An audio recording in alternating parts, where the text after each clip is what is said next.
Hello and good evening, everyone. Welcome to the Athenaeum of Philadelphia and this evening's speaker series held in partnership with the Philadelphia chapter of the Institute of Classical Architecture and Art. My name is Christina Wilson, archivist and curator of architecture here. It's so wonderful to see so many of you here, old and new faces, and we're so happy you're able to join us tonight. For those of you who may not know, excuse me, the Athenaeum of Philadelphia is a member-supported library founded in 1814. In addition to our circulating library, which is available to our members, we are known for our National Historic Landmark Building, our architectural archives, of which I'm very partial, as well as our public exhibitions and programs. So if you enjoy events like this one, if you like books, film, music, architecture, history, good coffee, engaging conversation, this is the place for you. Please consider becoming a member if you're not one already. We would be thrilled to have you join us. So with that, the Athenaeum is thrilled to be in partnership once again with the Philadelphia chapter of the ICAA, a collaboration which brings such wonderful speakers, such as the one you're going to hear tonight, through our doors. Now, please allow me to welcome Barbara Eberlein, President of Eberlein Design Consultants, Ltd., and Secretary of the National Board of ICAA, who will in turn introduce tonight's speaker.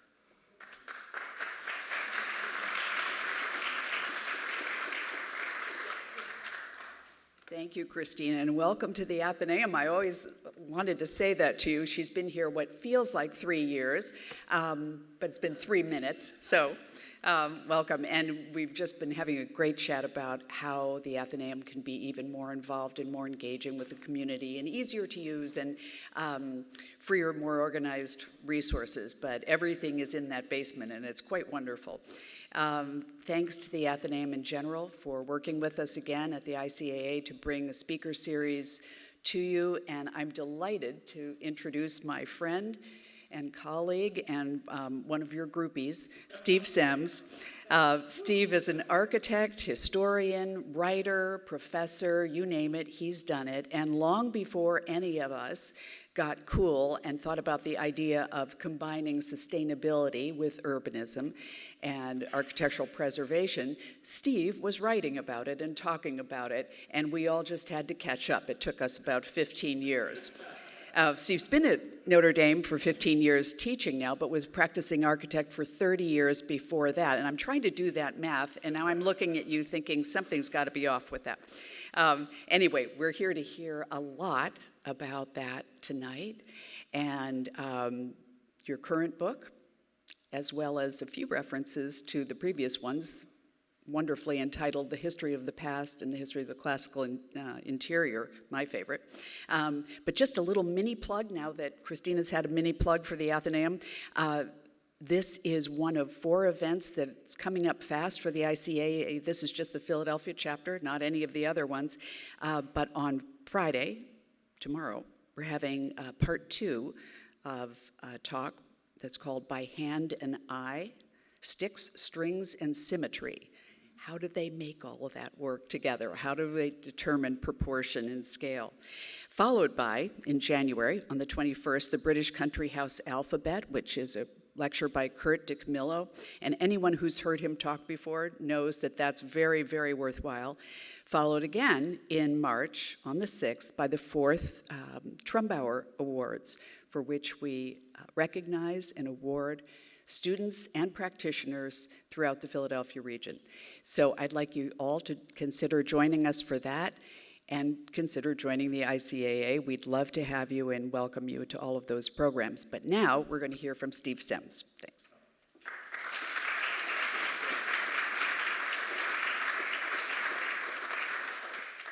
Thank you so much, Barbara. Is this working well? Can everyone hear in the back? Okay. Thank you to the Athenaeum of Philadelphia. I'm delighted to be here. Thank you also to the ICAA Philadelphia chapter, which I've been a huge fan of for many years. And I'll give you back, I'm a huge fan of Barbara's as well. I've known Barbara for some years now, but anyway. Also, I want to thank all of you for coming out tonight. I know it was difficult to get here. I had 40 minutes in an Uber trying to get here. I don't know what's going on, but traffic is amazing. I'm a little bit humbled because sitting here in the front row in front of me are 2 of my mentors. So Alvin Holm and John Blateau, and I'm delighted that they're here tonight. Yeah, both of you. Yeah, exactly. Yeah, there you go. All right. Here we are. Today I'd like to introduce you to an architect, urbanist, and heritage conservation leader who helped to shape theory and practice in those three fields, not only in his native Italy, but also across Europe and here in the United States. Gustavo Giovannoni was certainly the leading figure in the Italian architecture scene during the first half of the 20th century, and his legacy lives on, though often anonymously for reasons that I'll come to in a moment.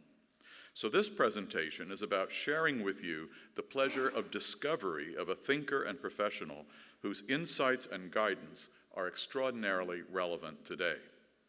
Here he is, alongside a drawing of a building he designed in central Rome in the early years of the last century. Despite changes, such as the addition of another floor, the building retains its characteristic combination of a classical, symmetrical three-bay palazzo flanked by an asymmetrically placed corner tower that marks the entrance to a street that leads to the mausoleum of Augustus. And at the same time, inflects, to use Robert Venturi's term, to the dome of San Carlo al Corso just behind. This is truly urban architectural design, in which a new building joins a pre-existing context in a way that reinforces and clarifies the relations of the historic monuments around it.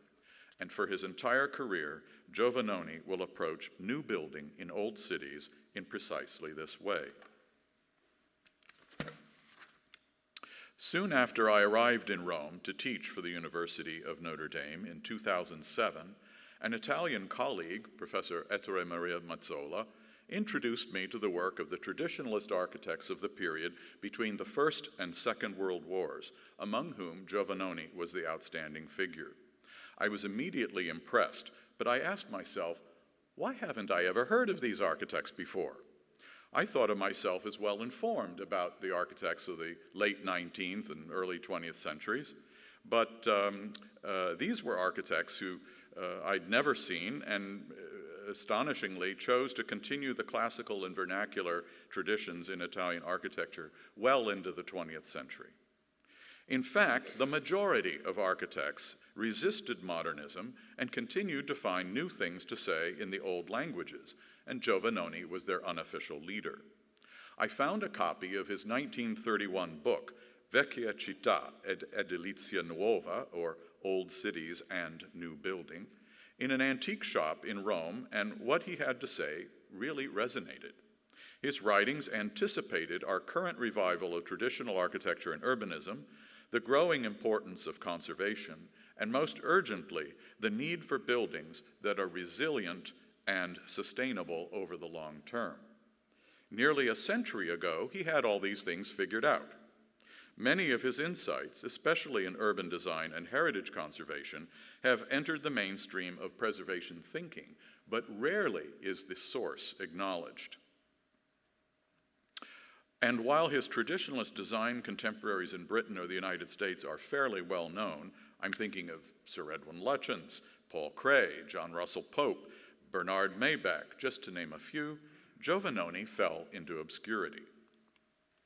After the Second World War in France, Italy, and Germany especially, those architects who resisted the modern movement were simply erased from the architectural history of the 20th century.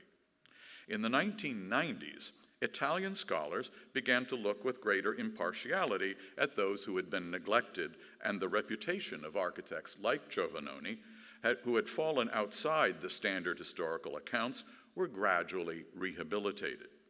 My own research is indebted to these Italian colleagues, and this first book on Giovannoni ever in English allows me to share what I have learned with you. Giovannoni's professional and academic ideal was what he called the architetto integrale, or complete architect, one prepared to practice architecture, urbanism, and restoration, and teach them all to the young. And Giovannoni himself fulfilled this description, perhaps more than anyone else, and perhaps for the last time, although I think we do have some who are trying to do that again today. And produced skillful designs for new buildings, such as the beautiful church you see here, that dominates the main piazza of the new town he master planned northeast of Rome. Now that's proof of being a complete architect, when you master plan the town and design the church on the principal square. He did new additions and infill buildings in historic places, master plans for both historic urban centers and new towns, restorations of historic structures, scores of studies in architectural history across all periods, and, to put the cherry on top, he founded the School of Architecture at the University of Rome, La Sapienza, where he taught for half a century, training generations of noted Italian architects. But after his death in 1947, his work was disregarded and his name suppressed in architectural circles for what were deemed political reasons. His detractors claimed that he had collaborated with the fascist regime, a claim that, while strictly true, could also be made against almost all of his critics as well. Politics in Italy then, as now, was complicated. Architects and university professors like Giovannoni were, for the most part, aligned with the regime until the mid-1930s, and I might add, so were Winston Churchill and Franklin Roosevelt. And designers of all stylistic persuasions cultivated the favor of Mussolini until the fall of the regime in 1943. I just recently was shown a copy of a book by Le Corbusier from 1934, a kind of portfolio volume, if you will, showing his work up to that point. And I opened it up, and there on the title page was a very admiring inscription in French from Le Corbusier to Benito Mussolini. Politics was clearly not the decisive factor in Giovannoni's fall from grace. So what was it? The true reason was because he had been a vocal opponent of the modern movement. For those who saw the rationalist school of design in Italy as representing progress and democracy, as in the Casa del Fascio in Como by Turani, shown here on the left, Giovannoni's defense of historic cities and buildings represented to them a falsification of history, and even perhaps sympathy with fascism. We continue to hear these claims today, even though they are entirely wrong. But Giovannoni's opposition to the Bauhaus and Le Corbusier was not about ideology or style. Rather, he saw modernist architecture and urbanism as an existential threat to the historic cities that he loved. This was not an idle concern, given Le Corbusier's attitude toward the center of Paris, illustrated in his Plan Voisin of 1925, which you see on the right. In the mid-1930s, fascist government minister Giuseppe Bottai brought Le Corbusier to Rome to ask him to prepare a master plan for the city. And just this weekend, I saw the book with his inscription. Luckily, nothing came of the master plan idea. Can you imagine? Giovannoni was particularly worried about the influence of Le Corbusier on the young Italian architects he taught and their attraction to the rationalists, Giuseppe Turani, Luigi Moretti, and others. And now, almost a century later, we can recognize that Giovannoni's judgment was not wrong. As we become more aware of the literal unsustainability of so much of contemporary design, with its roots in the doctrines of Semes and the Bauhaus, Giovannoni's position becomes more persuasive. Our intention in this book, I'm speaking for my co-editors and myself, is to return Giovannoni to a larger international context. In addition to a series of interpretive essays, it includes 30 excerpts from his writings on a range of subjects and from throughout his half-century career. The book is organized into 6 parts around 6 themes bearing the Italian terms used by Giovannoni in his discussion. The first of these parts, and the first of the themes, is edilizia, which in Italian refers to the activity of building and its main product, the ordinary construction, mostly houses, that make up the private realm of our historic cities. Giovannoni drew the important distinction between monuments and fabric, which is why preserving the surroundings of our landmark buildings is so important. Credited by the writer Françoise Chouet as the inventor of the concept of urban heritage, Giovannoni declared that an entire city could be considered a monument. He introduced these ideas into the 1931 Athens Charter, which was the first international agreement on restoration of monuments. And from there, the ideas spread across Europe and even to the United States. The same year, 1931, saw the publication of that book that I mentioned, Vecchia Città, and perhaps not coincidentally, the first historic district in the United States was designated that same year, that being the historic district in Charleston. This shift of attention from individual landmark buildings to urban districts, whole towns, and landscapes was part of a consistent urban focus for Giovannoni's thought. No historic building could be considered simply as a lone, freestanding monument without recognizing its relationship to the city or landscape that surrounds it and lends it meaning, even if that setting had changed in the intervening period. For example, simple buildings frame our view of many of the medieval cathedrals, like here at Orvieto. And the familiar piazze of Italian cities are mostly surrounded by ordinary buildings with an occasional monument, as we see in these plans that are illustrations from his book. Another aspect of edilizia was a focus on the more informal kinds of building that one finds in historic cities, what he called l'architettura minore, but we call vernacular architecture. While Giovannoni admired the great achievements of the ancient monuments as much as anyone else, he also valued the anonymous construction that, following traditional patterns, provided a coherent setting in which the whole is more important than its parts. It was this collective work of art, as he called it, that provided the context within which the individual monuments could best be understood.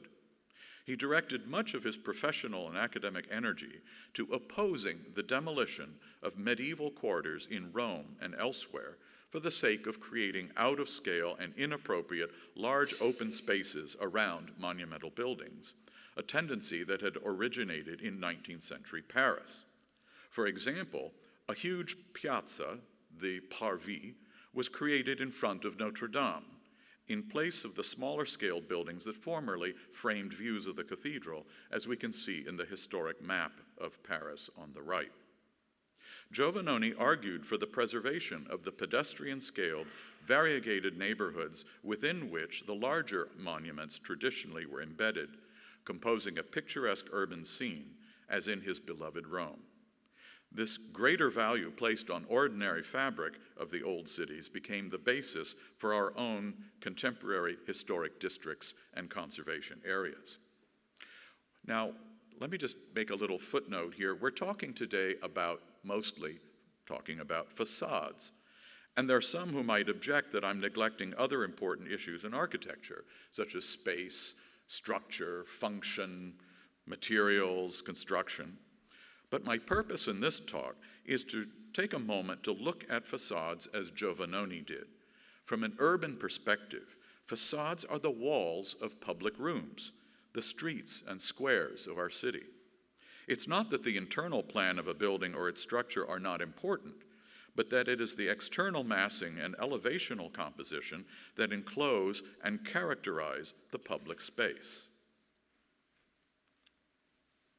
The second theme I'd like to introduce is that of ambientismo, from the Latin ambiente, which means environment. It is close to our word contextualism, referring to the physical context of any historic site, but it really means something much more. In the book, we translate it as respect for the setting. For Giovannoni, the historic city was a living organism, and he coined the term ambientismo to denote an attitude of respect for the city as it is developed through time, accumulating layers of history and meaning, and creating a reciprocal relationship between architecture and urbanism. Additions to buildings or new neighborhoods, he wrote, must approach the historic city with modesty and respect, seeking continuity of character rather than visual disruption. Now, while Giovannoni's idea of the historic city was based on European models and principally Rome, his hometown, American cities follow a different pattern. Some areas, basically all those now within historic districts, like surrounding us here tonight, are in some ways similar to European urban environments that are characterized by a more consistent fabric in which buildings form a chorus rather than standing out as individual soloists. In these areas, we have streets and squares enclosed by buildings of more or less similar height and volume, and the individual structures kind of recede into a larger ensemble. Other parts of the city are dominated by singular buildings, each standing its ground and rivaling its neighbors. The monumental buildings of that era were still urban to the extent that they formed public spaces on the street. They engaged other buildings around them, and their exteriors were of similar materials and colors so that they appeared as a collection of related things rather than as random objects. Giovannoni even celebrated the pre-war American skyscrapers, though he didn't think there was any reason to build them in the historic cities of Europe. Unfortunately, nowadays people do think they need skyscrapers to compete with, Abu Dhabi and Dubai. As you can see, ambientismo is more than the contextualism of the 1970s and 80s, in which designers made abstract references to neighboring buildings. Rather, it entails a profound respect for the genius loci, the spirit of the place, including not only its physical form, but also social and cultural character. As Andres Duany once said about Charleston, one should alter or add to the city in ways that make it more itself. A comment by the historian of American landscape, J.B. Jackson, helps us to understand the depth of ambientismo as Giovannoni understood it. He said in a television interview some years ago, and I've always remembered this, he said, in order to change a place, you must first love it. Because if you try to change it without loving it, you will ruin it. Oops.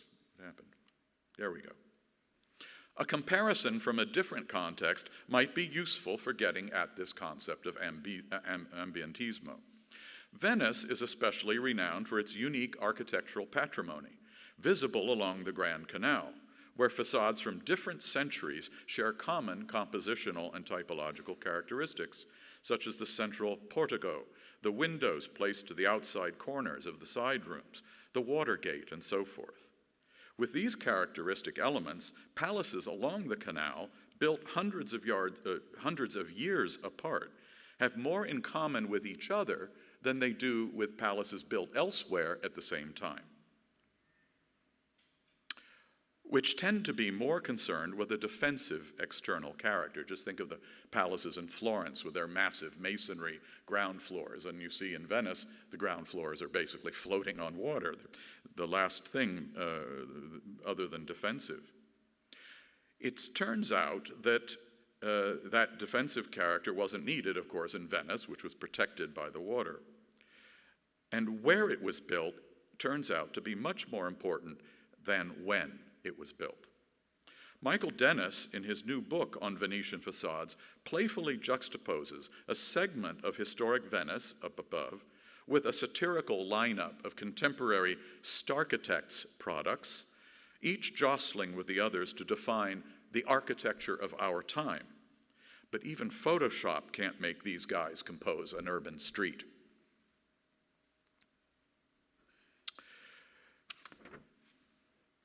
Our third theme is diradamento, the heart of Giovannoni's urban conservation theory, involving both the preservation of historic structures and the curation of public spaces. His term, diradamento, one of many botanical metaphors he uses, derives from the pruning and thinning out of an orchard or a forest, carefully tending it, removing invasive growth, trimming the branches to let in the sun, and so forth. Such stewardship and care for an urban quarter stands in contrast to the wholesale clearance undertaken by Baron Haussmann in Paris, for example, or as proposed by Le Corbusier for the center of Paris, or the urban renewal projects here in the United States. Instead, Giovannoni seeks to maintain the city in conformance with what he called the permanent causes that shape it, such as geography, climate, ways of life, local materials, and traditional methods of construction. He does this by making incremental changes, removing non-conforming structures, opening up a view or creating a little piazza, allowing the district to breathe, as he called it, while changing or adding very little. Diradamento is a character-preserving process that avoids both an uncritical preservation that would prevent all change and a permissive development that would significantly alter the historic character of the place. His theory was first implemented in plans for the quarter around the ancient Roman street now called Via dei Coronari. Some of you may know it, where the surgical removal of a handful of non-conforming buildings, which you can see if you look closely in the plan in dotted lines, allowed exposing the impressive sidewall of an important Baroque church and the creation of 3 or 4 new piazze. A decade later, Vittorio Mariani, a follower of Giovannoni, realized a redevelopment of the Salicotto district in Siena, based on Giovannoni's views. The result was a mix of restored medieval buildings and new ones, designed to be stylistically and typologically similar to the historic buildings, weaving them together to form a more salubrious neighborhood. And if you look there on the picture on the right, we're seeing a playground that is surrounded by buildings, half of which are from the Middle Ages and half of them are from the 1920s. Further experiments in diradamento were undertaken in Italian cities like Bari, Bergamo, and Assisi, with Giovannoni as collaborator or inspiration. But the 1970s conservation of the center of Bologna is the best known. Here, the Communist Party-led local government temporarily relocated the residents of the deteriorated historic center, rehabilitated the housing block by block, and avoided gentrification by offering upgraded houses to the people who had lived there before.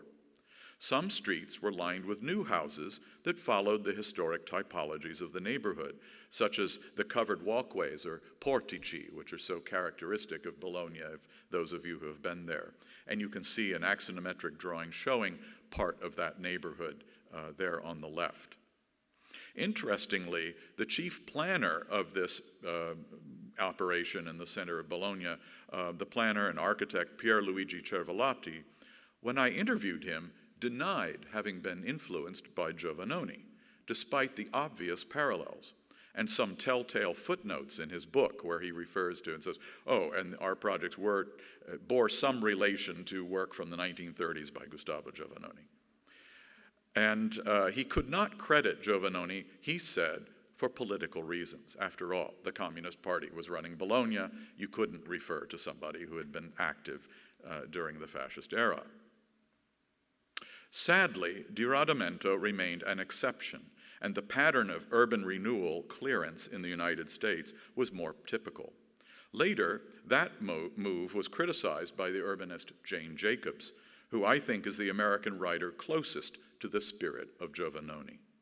Imagine if the resources, the funding, and the political power that drove urban renewal had been directed instead to a robust urban conservation strategy like that in Bologna. Writing a century ago, Giovannoni declared that the problems of the slums, and many neighborhoods in Rome and in Bologna were slums basically in the early 20th century, that these problems could be best addressed by relieving the overcrowding, improving the hygiene, improving education, providing dignified work for the residents, not by the wrecking ball and replacement with developments like the brutal Pruitt-Igoe houses, themselves demolished just 50 years ago. When urban conservation did come to the United States, it assumed the distorted form of displacement and gentrification by private interests, but that's the story for another talk. Restauro, or restoration, is essentially care for the architectural heritage to render historic monuments and sites as whole as possible, to the extent supported by documentation or evidence. Giovannoni developed a comprehensive theory of restoration, proposing treatments ranging from pure conservation or maintenance to major rebuilding with new material. He sought a middle way between the pure conservation approach of John Ruskin and William Morris and the stylistic restorations of Eugène-Emmanuel Viollet-le-Duc in France. He identified the early 19th century restoration of the Arch of Titus in the Roman Forum that we see here, done by Giuseppe Valadier, as a model for a restoration that makes the monument whole, but also avoids confusing the historic parts with the restoration itself. The architect added new elements to complete the missing pieces of the Roman monument, but the new forms appear simplified and in a slightly different material, Roman travertine, rather than the marble used by the ancient Romans. The new moldings do not have carved ornament, and the columns are without fluting. At first glance, one sees the monument whole.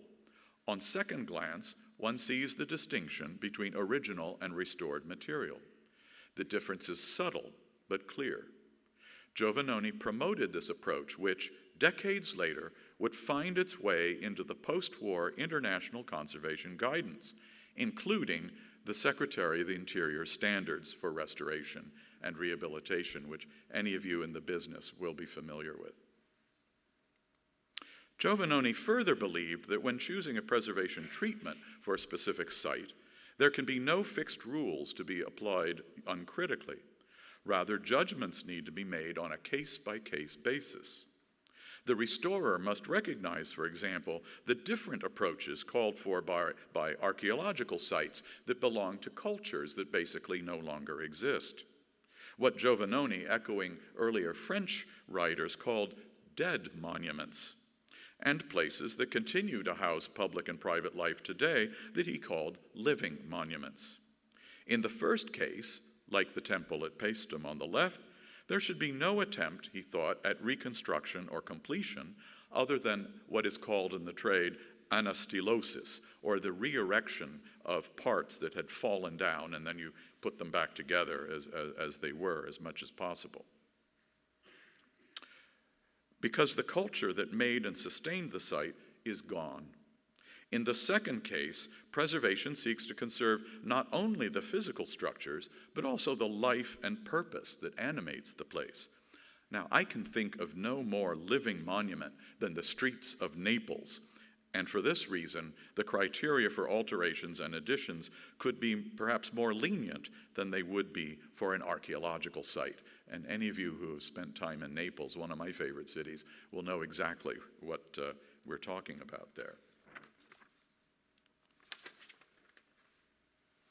I'm sure Giovannoni would applaud what is perhaps the largest restoration project in our country now, the remarkable transformation of the former Michigan Central Station into a new innovation campus of the Ford Motor Company in Detroit. A grand example of the civic monuments that once adorned most American cities in the early 20th century, the station had decayed to the point that it resembled a Roman ruin of a Roman bath, complete with trees growing out of the walls and the broken vaults. The transformation is cleverly referred to in the rendering. You see sort of on the right hand of the view of the interior, what looks like a very seriously damaged interior, and then it sort of morphs into the new space that it will become once its restoration is finished. The former station and its office building are once again a point of pride for Detroit. There is still a lot of public, civic infrastructure that needs to be rehabilitated and restored across our country, not to mention the vast areas of housing that is substandard, abandoned, or at risk. In the midst of a housing crisis, to have up to 30% or more of the houses empty and or demolished, as in many U.S. cities today, is really unjustifiable. And Giovannoni's belief that restoration, not demolition, is the way to improve housing conditions for all classes becomes super relevant today. And we should remember that when Giovannoni was writing about restoring neighborhoods in Rome, he wasn't talking about the restored and touristic neighborhoods that we see today, where everything is very pretty. He was talking about cities that were, and neighborhoods that were blighted and places of poverty and disease and crime. But nonetheless, his reaction to that sad fact was not to wipe them away and remove the people, but rather, as was done in Bologna, to find ways to rehabilitate that environment, because he believed that it was much healthier than anything we moderns might build in its place. Our fifth heading today is the heart of Giovannoni's approach, which is really the relationship between new and old architecture in a conservation setting. And this, he thought, best expressed by the term innesto. The verb innestare in Italian means to graft. And that can be defined, grafting, for those of you who are not green thumb, is defined as a horticultural technique whereby tissues of plants are joined so as to continue their growth together. Now, substitute architectural for horticultural and buildings for plants, and we have an architectural technique whereby tissues of buildings are joined so as to continue their growth together. Giovannoni here offers another striking botanical image in which an addition to an old house or the extension of a city is like grafting a branch of one tree onto another to create a single new plant. The analogy recognizes the need for change and to introduce new elements into a historic setting, but also prizes continuity of character at both architectural and urban scales.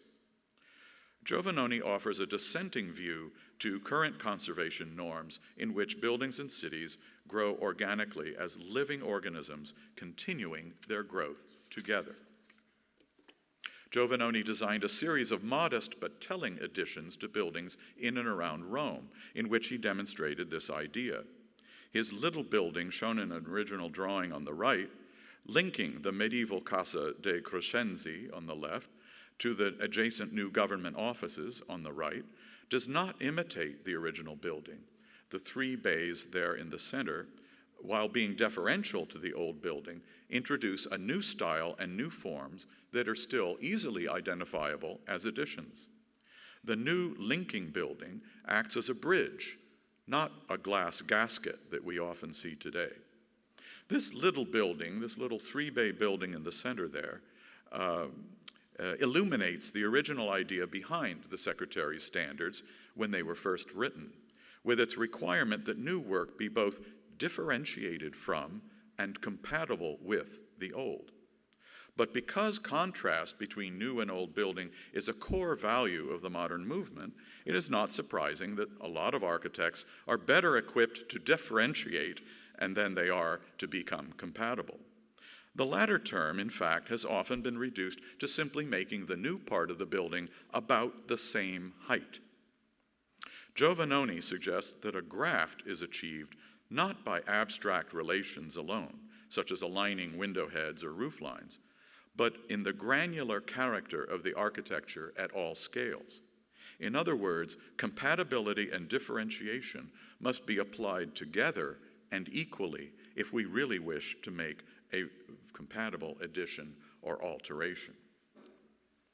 A case in point is Grand Central Terminal in New York. In 1913, the original architects designed what they thought would be an appropriate graft of an office building, compatible in style and material, though nothing came of it. In 1964, the New York City Landmarks Preservation Commission denied the Marcel Breuer skyscraper above the terminal, and Justice Brennan's opinion for the Supreme Court, when the railroad sued the city, established the legal precedent that still empowers preservation efforts in the U.S. today. But 4 decades later, the same commission accepted Lord Foster's glass tower above a facadectomied Hearst building. The commission chair at the time claimed that the new glass tower completes the landmark, quote unquote. Now, to me, that's a pretty monstrous kind of a graft. Giovannoni's position is echoed by the Icamos Valletta principles of 2011, which specifically warn against excessive contrast between historic and new elements, and in fact call for continuity of composition in the urban setting. The language of recent UNESCO documents on historic urban landscapes suggests the relevance of grafting as a model for a non-confrontational relation between new and old architecture. Faced with an ever more powerful real estate industry and an architectural culture blinded by an obsession with technologies like new super tall skyscrapers, advocacy for heritage conservation can look like a losing proposition. And yet the landmarks laws do give us tools to resist. While David Chipperfield's new apartment building on Jane Street in Greenwich Village, New York, is in my view at least far from ideal, for example, it conspicuously lacks the small-scale articulation and detail that humanizes its neighbors. It is still an improvement on the initial proposal, or indeed what might have been built there without landmarks protection. It is an attempt at continuity that passes what I call the first glance test, holding the street wall and aligning with its neighbors, but doing a little bit better, I think, in downtown Brooklyn. A row of new townhouses, just 15 feet wide each, was built in an informed traditional manner with modest but essential details, even though the site is not a designated historic district. In fact, the developer and the architect did the right thing voluntarily, and that, I think, deserves our praise. And goodness gracious, I would love to have one of those. Finally, we arrive at the highly contested issue of reconstruction, ricostruzione, which has sparked lively debates in Europe regarding rebuilt heritage buildings and the cities destroyed in the Second World War. Giovannoni supported reconstruction when there is sufficient knowledge of the historic condition to assure accuracy, and when a local community seeks restitution of its heritage and identity. Current conservation theory is skeptical, seeking to prevent production of a mere copy, or worse, as Cesare Brandi would say, a fake. Seeking a balance between material authenticity and community values, Giovannoni defended the building, dov'era, com'era, where it was, as it was, of the bell tower of San Marco in Venice after its 1902 collapse into a pile of rubble, and that of the once magnificent Abbey of Monte Cassino after Allied bombardment destroyed it in 1944. In the latter case of the Abbey, little of the structure above the ground floor remained, but there was enough evidence to support rebuilding the Abbey more or less as it had been. Giovannoni himself had made documentary drawings at the Abbey 20 years before it was destroyed. In the rebuilding, some improvements were made to secondary areas, and the interior of the church received new decorative finishes and painting. More controversially, the architect of the rebuilding, Giovannoni's former student, Giuseppe Breccia Fratadocchi, designed a new facade for the church in a conforming classical style, in lieu of the unfinished masonry of the pre-war condition. He also opened up the cloister arcade to provide a striking view into the valley landscape below. These additions were seen as false by critics, but defenders recognized them as a way of completing the monument, and this time a genuine completion, consistent with a sense of continuity between new and old. And I will try to see if I can point this out here. Yes, that facade above the arcade was brand new in 1957. It had been just raw stone, that it had never been finished. So the restorer designed a new facade, which I'm sorry you can't see the detail, but it's a very handsome Renaissance-style facade in Roman travertine. And here you see this arcade here at the bottom. Before the war, that arcade existed, but there was a single window in the middle. And so by opening up the arcade, you now have a view all the way through into the valley of the River Liri. After the Second World War, the conservation community made an exception for Warsaw, Poland, whose center was reconstructed to its pre-war appearance following its complete erasure by the Nazis. The reconstructed capital city is today itself a World Heritage Site as a reconstruction. Numerous other cities were rebuilt as they had been before the war, despite official opposition in some quarters. More recently, some preservation authorities, for example, Historic England, are becoming more accepting of reconstruction. For Giovannoni, the rebuilding of a heavily damaged or destroyed landmark is simply the restitution to the community of its lost heritage, which he considered more important than the conformance of a building's style with its date of construction. Another echo of the concept of ambientismo, the place is more important than the time. Nonetheless, reconstruction remains contested by those who still prioritize a strong visual distinction between new and old, and for whom any design of new elements in a historical style is viewed as falsification of history. There are still lots of folks with that point of view. Giovannoni's viewpoint continues its quiet influence by such essential documents as the Bura Charter, the Nara Declaration, and the Valletta Principles. All of these are produced by ICOMOS or UNESCO, all of which emphasize conserving cultural significance without stylistic biases. In Germany, reconstruction has become very common. The Royal Palace in Berlin, which I just saw in June, was the former home of the Prussian emperor and now houses a series of museums. The building was heavily damaged by Allied bombing, but the remains were then demolished by the East German government and replaced by a banal, modernist, glass-clad Communist Party headquarters building. After the fall of the Berlin Wall, 3 of the exterior facades of the palace were rebuilt in their Baroque detail, as they had been before the war, under the direction of the architect Thomas Albrecht, who I'm very proud to say is currently teaching our students in our Rome program right now. But the interiors and a 4th facade on the opposite side of the building were designed by the Italian minimalist architect Franco Stella, ensuring a sharp contrast between the reconstructed and the new elements. And I have to say, it's a jarring experience. In Potsdam, near Berlin, on the right slide, block after block of reconstructed and new traditional masonry buildings have replaced the former glass office buildings or vacant lots that were all that was left of Potsdam after the war. The most important corner buildings were reconstructed in their period detail, and the intermediate frontages are newly designed facades by a number of different architects, including Thomas Albrecht and Franco Stella. They are excellent examples of new designs that harmonize with historic buildings without actually literally imitating them. And now, what about us?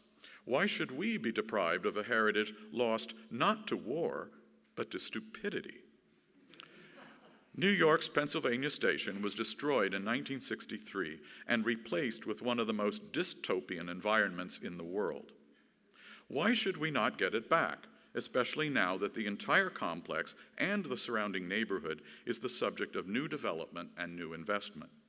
Among a handful of proposals for redeveloping the entire site is a serious proposal to rebuild Charles McKim's Great Station, introducing some technological improvements as needed, but returning to New Yorkers one of their proudest monuments and public spaces. The original station is very well documented. Parts of it are still around, recoverable in the Meadowlands of New Jersey. Ordinary New Yorkers are strongly in favor of the rebuilding, and the technology and the cost of the project are actually within reach. There's no question that the city as a whole would benefit from the return of this great building. So what is standing in its way? Some people react viscerally to this question, but it is really one that we need to answer. And I would just pose this question for each of you tonight. What do you think about that? And why should one do it, or why should one not do it? I think that would be an interesting conversation starter.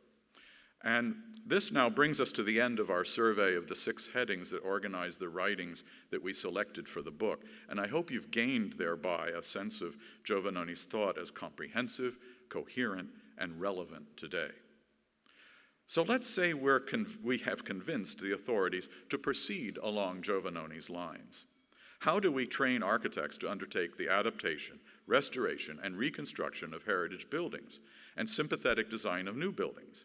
How can we obtain better trained local authorities where they are lacking? As the founder of the School of Architecture of Rome, Giovannoni has a lot to say about architectural education. The curriculum he established in 1920, which sadly was thrown out after the uprisings of 1968, was strong in technology, drawing, design, and architectural history. It included urban design and restoration of monuments, and it prepared the following generations of brilliant Italian architects. It also turns out to closely resemble the pedagogy that we've been using at the Notre Dame School of Architecture for the last 35 years or so. The Master of Science in Historic Preservation program at Notre Dame, too, is modeled on many of the values articulated by Giovannoni about the conservation and restoration of historic places and new construction that will be more durable, resilient, and sustainable than standard building practice today. This represents a new way of thinking about historic preservation. It's not only about saving the evidence of life in the past. It is now also learning from past experience how to design buildings and cities that, for a future that will be more beautiful, more sustainable, and, we hope, more just. Paraphrasing the French writer Françoise Chouet in her great book, The Invention of the Historic Monument, I'd like to quote, "We restore in order to recover our competence to build." Or, as I like to say more simply, we restore in order to learn how to build. This would make an excellent motto for any school of architecture, or for that matter, any organization that advocates for historic preservation, like my two hosts this evening. Now, any young architects, or not so young architects, who would like to pursue graduate study at the convergence of preservation and sustainability are invited to get in touch with us. And we'll have some literature on the table there when you go out. If you'd like to know more about traditional architecture, urbanism, and historic preservation, you can download this publication, and please feel free to snap that QR code while it's on the screen.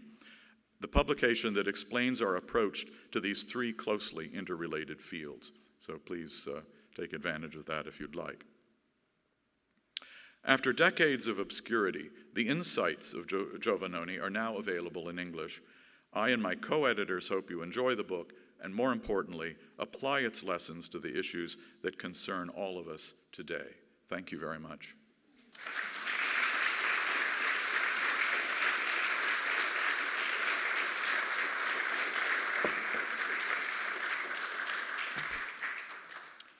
I would be happy to try to field any questions, comments, or refutations.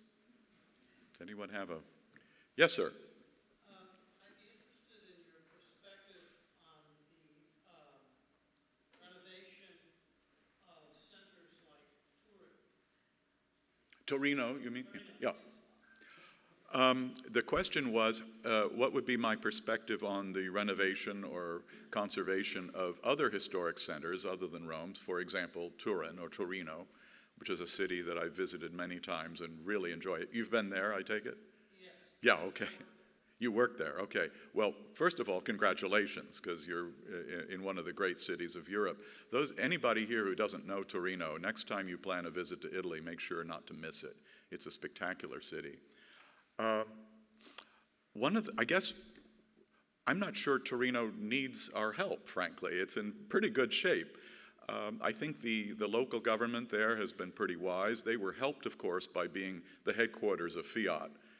So they had a very good income stream. They had good local employment. They had an excellent economy. And it's a city that I think has always had very good resources. It was the first capital of Italy, as all of you know. The Kingdom of Italy was formed by having the king in Torino take over the whole peninsula. And so they've always been very prominent in Italian culture. And the National Symphony Orchestra, some of the great art galleries, and one of the most important centers of art conservation is located in Torino. So I'm not sure it's a problem there. I think they just need to keep doing what they're doing. Well, they transformed the city center by changing it from heavily vehicular, emptying out the plazas. Yes. Parking Yes. It's been pretty dramatic change in the last 20 years. Yes, the It seems like along the lines of what you're talking about. very much so. Yes, the comment was that Torino in the last 20 years has undergone a lot of change for the better, especially in the way they've managed private automobiles and parking solutions and so on. It's actually a city, unlike this evening here in Philadelphia, where you can actually move around.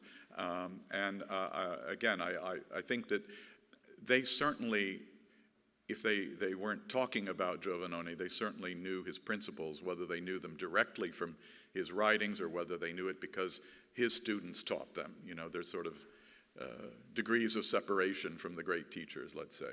Another question or comment? Anyone? Yes, sir. Two comments. You were showing Venice with Yes. nice buildings compared to the towers and fortification in Florence. And yet the sea protected them. Yes. But also protected them was a very, very well organized oligarchic government. Yes. And where responsibility was felt throughout. Mm-hmm. So that shows that you don't need fortification there because people are homogeneously interlinked. Right. Yeah, go ahead. Yes. You mentioned Bologna. Yes. Unfortunately today, the center of Bologna, I don't know if people here knows, they are not really doing anything besides the towers getting a little bit more dangerous. Yeah. But what harms that area are these stores that have been put by companies to sell mortadella Yes. and fried The mortadella crisis. and very often two competing stores belong to the same company. Yes. And that has made the prices very high and people have to leave because they cannot afford it, including the university students. Yes. No, you're exactly right about that. I have to repeat these questions for the benefit of those listening in a recorded version of this talk, but I'll try to repeat it as best I can. You mentioned Venice, and that Venice is protected not only by water, but also by having an amazing government. Now, it wasn't necessarily, the Venetian Republic wasn't necessarily our idea of a republic, but you have to say something in favor of a government and a society that existed for 1,000 years without either an attempted coup d'etat or a revolution or a civil war or anything of the kind. It was a remarkable history. You have to kind of admire that.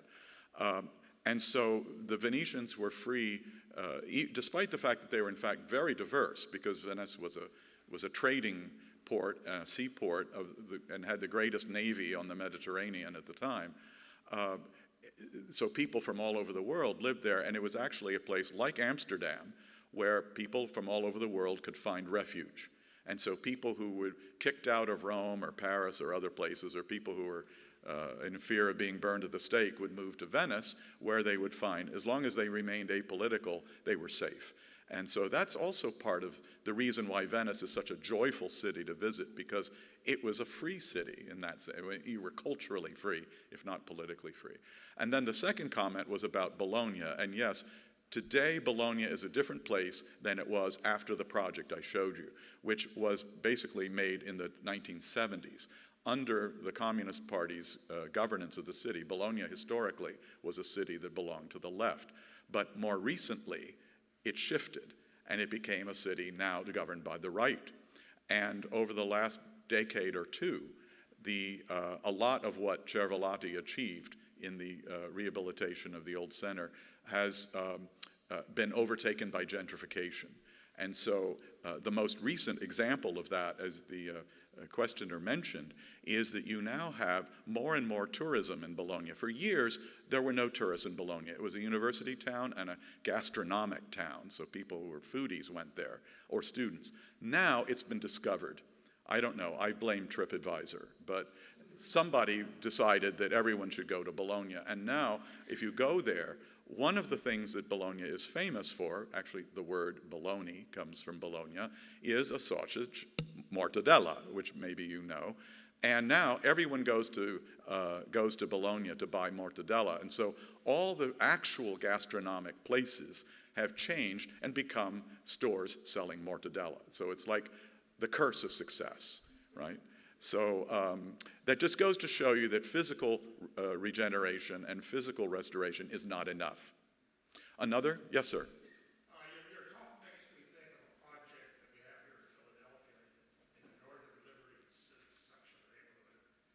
It's the Schmitz Piazza. Have you seen that? I don't know that, no. It really is an interpretation of a traditional Italian piazza. Oh. And succeeds pretty much.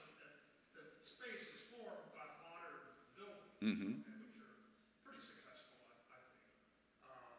And then reaching out from the piazza is a pedestrian-only street that penetrates the traditional Northern Liberty neighborhoods with their row houses and such like, mixed in with some new houses. So in my view, it's the most successful urbanistic project, traditional project in Yeah. Philadelphia. You might take a look up there. I will. The gentleman. It's kind of forgotten now. I don't know. It was done When was it done? 10 years ago. Oh, huh. And it hasn't been used as a model for continuing development in Philadelphia. Well, that's too bad. Yes, the gentleman was asking about whether I knew of a project in North Liberty neighborhood of Philadelphia for basically a market square, as I understand it. You described like a piazza with some new and old buildings around it. No, I'm talking about your project that you just mentioned. Yeah, I'm trying to get and because I don't know it, I'm trying to find out if I'm describing it accurately. Anyway, I don't know the project, but I'm all for any project that revitalizes a neighborhood by a combination of physical conservation and social and economic betterment for the people there. And any project that achieves that, well, what's too bad is that it hasn't been replicated elsewhere. So.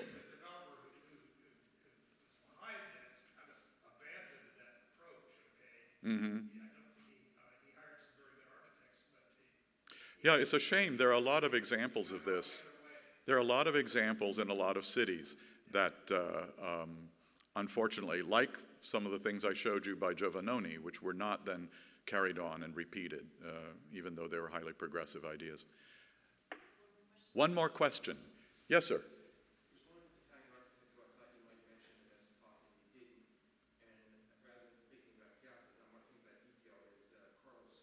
Yes. He's very much revered in these circles, and the notion of what is contextual and where is contemporary intervention required. I'm interested in your Notre Dame take on Carlos Scarpa. Well, I can't get, the question was, what do I think, or what is a Notre Dame view of the work of Carlos Scarpa? I certainly cannot give you a Notre Dame view officially. I can only answer for myself. I've seen several of Carlos Scarpa's works in person, and I have really the highest respect for him as a craftsman. It's a very different approach than the one I would use. And the project that I would point out as an example is his renovation of the Castel Vecchio in Verona, where he took a medieval fortress and turned it into an art museum. Actually, it was an art museum already from the 1920s, and he basically took away all of that and created a new setting for medieval art, mostly, in a very, what is a very modern feeling, modern character series of spaces. It involves not only an attitude toward the existing buildings, but also an attitude toward how to display art. So, for example, he has medieval statues that rest on these sort of abstract planes. I don't know how else to describe them. Literally, instead of pedestals, they're just sort of, if you imagine this platform, this first square, just standing there, sort of hovering above the floor with a medieval statue on it. I see that as an attempt to decontextualize the artworks. You see them against a neutral background. The museum he destroyed in order to create his museum was a series of period rooms where you saw the art of the Middle Ages in interiors that were in the style of the Middle Ages, so that you actually saw the works in a room like the rooms they might have been in historically. These are two entirely different concepts. You've got the white-walled museum idea, and you have the period room museum idea. I think there's room in the world for both, but my approach would have been probably to leave it alone. I think that wraps up our evening, does it, Beth? Thank you very much. Thanks, everybody, for coming.